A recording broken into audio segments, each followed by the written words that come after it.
The best way I can describe backlogs is a cursed land where games go to die. And as dramatic as that sounds, my backlog is the void where games like Night in the Woods and Oxenfree have disappeared into. Like me, I'm sure you've got your own sad, tragic list of backlogged games. Many of them are probably very popular, even iconic games. There's a very common tale. And one genre that often gets tossed into backlogs is the RPG. There are countless incredible RPGs that a lot of folks have intentions and desires to play but have not got around to. Unfortunately, there's only so many hours in a day. So let's take a look at some RPGs that you've probably got backlogged but should remedy ASAP. Imaginary RPGs. Fallout 3 is one of the most important RPGs ever made. It catapulted the Fallout series into superstardom after it had toiled away in hardcore circles for years, and introduced an entire generation to the apocalyptic wasteland. But even in the face of all that, Fallout 3 is still powerless to the grip of backlogs.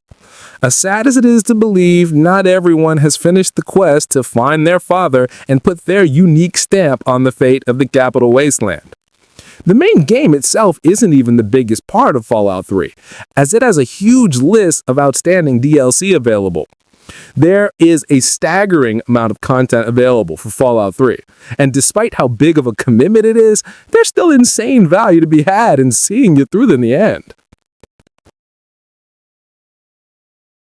I played a lot of CRPGs over the years, but I don't think there's one that I would recommend more than Planescape Torment.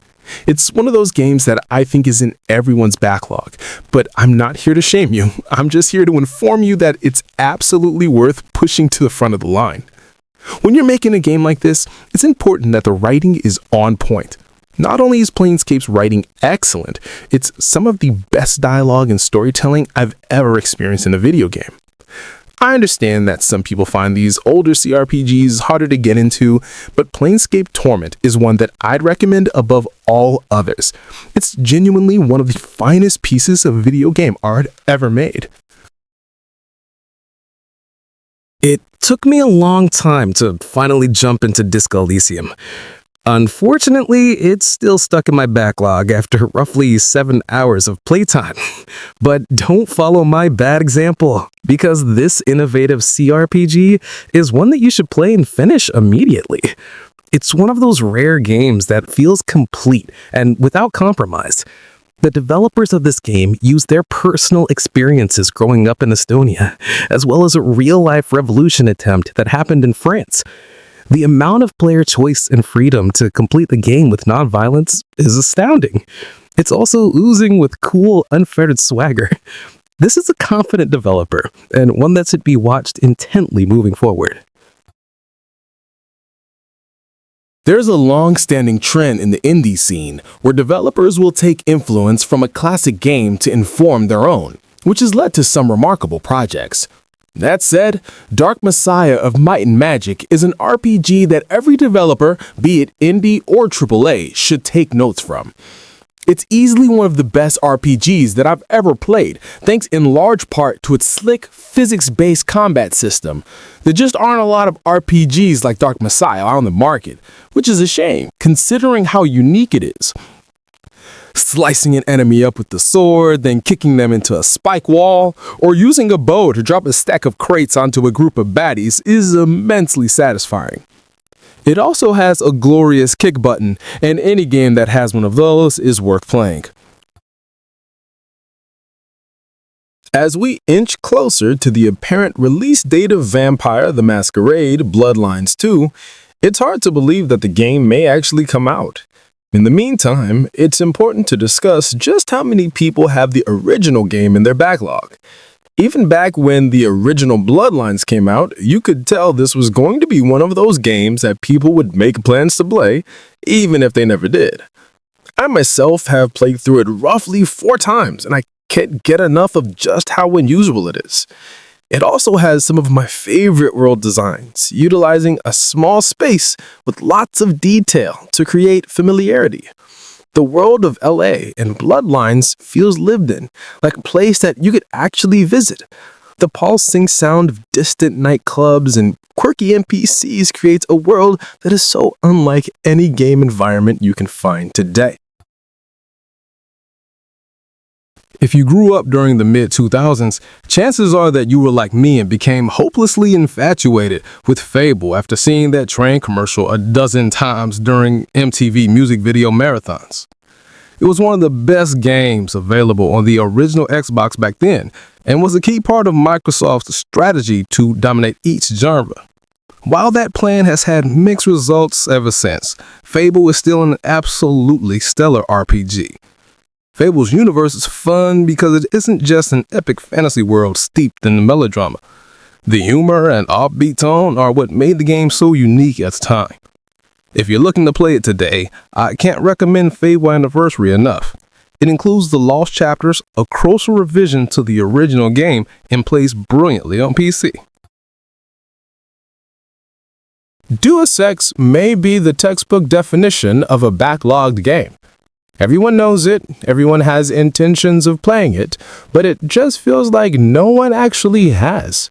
I myself have not finished it, but I've put a decent amount of time into it, and what I did play felt so odd and dated that it almost snapped back to feeling contemporary again.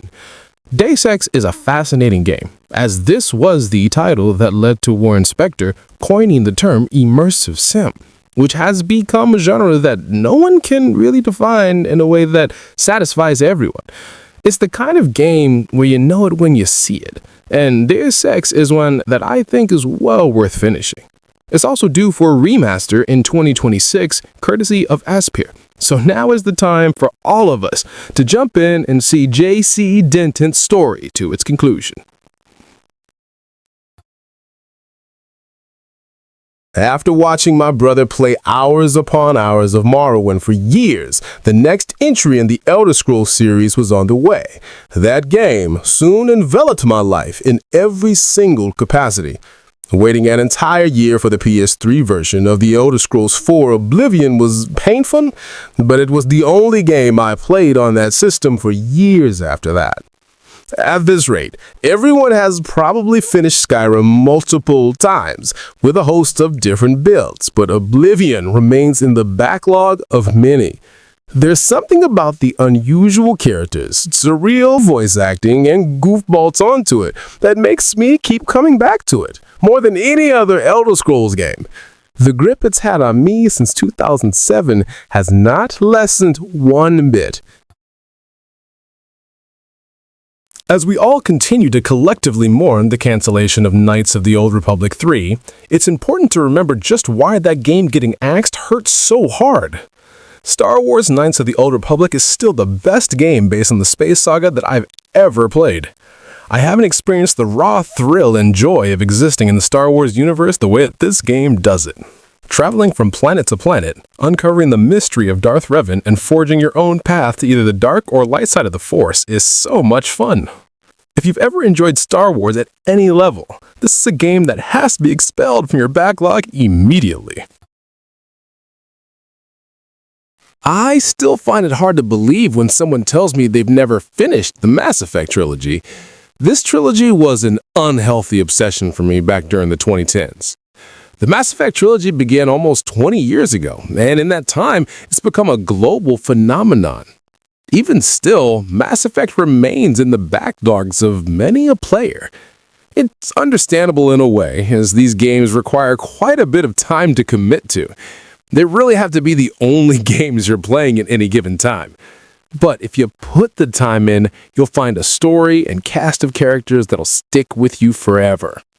The trilogy is also lovingly preserved via the Mass Effect Legendary Edition, so it's rather easy to acquire these days.